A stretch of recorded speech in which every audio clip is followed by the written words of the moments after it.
writing, the research, at least 2.5 years, I would think.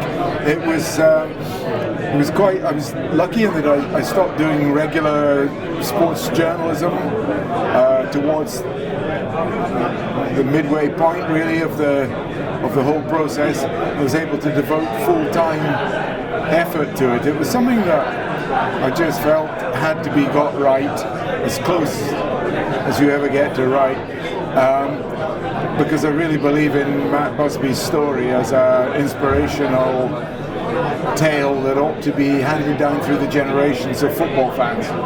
Speaking to his family, I mean, Matt Busby's football career is, well, almost unparalleled, although some would say it's been more than paralleled by Sir Alex Ferguson at Manchester United.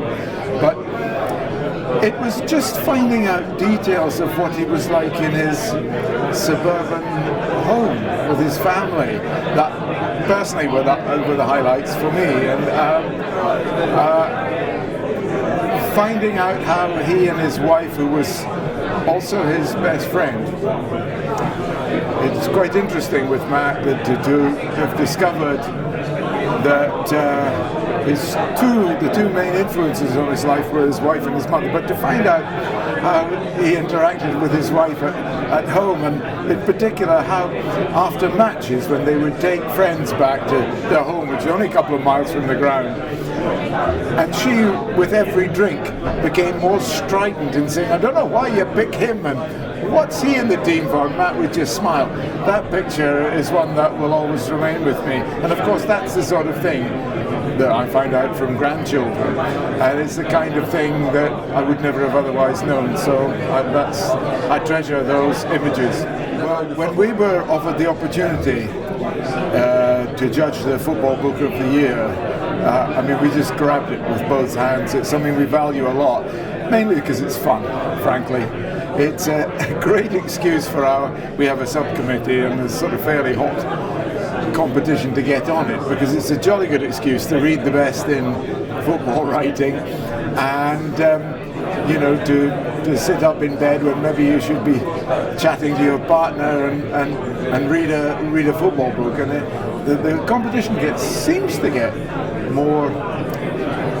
The number of football books seems to get more with every year that passes. The breadth of ideas seems to get more with every time that passes. So obviously it's something that matters a lot to us, and it's something that we are increasingly. We have 350 football writers, so we feel we need a lot more. We're working hard. There's only 275 18 months ago, so we're expanding. But we want to expand an awful lot more, and it's very, very important in the future that our subcommittee has even more input than it already does from the whole membership. Because after all, these are the people who take an interest in sport books, who publicise them, and who just play a good part in keeping the whole industry vibrant and prosperous. Yes, quite a few actually. I could probably go through the entire long list. But David Bolchover's biography of Bila Goodman was something, for a first book, is something that it struck me as quite extraordinary. I was lucky enough to see a proof copy before it was printed, and I was astonished that such a good story had remained untold for so many years. David Bolchover deserves a lot of congratulations for that.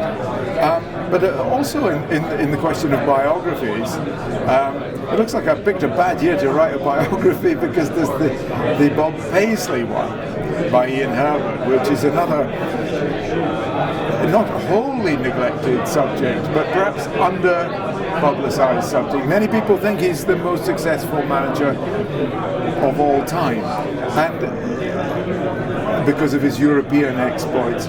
But Bob Paisley was always a quiet man, and now through Ian Herbert's book his story has become known. And I know Herbie, he's a journalist I've got a lot of respect for, but to move into biography and to produce such a skillful and sure-footed work, I think says a lot for him. But I could go on forever. I think it's a really strong long list.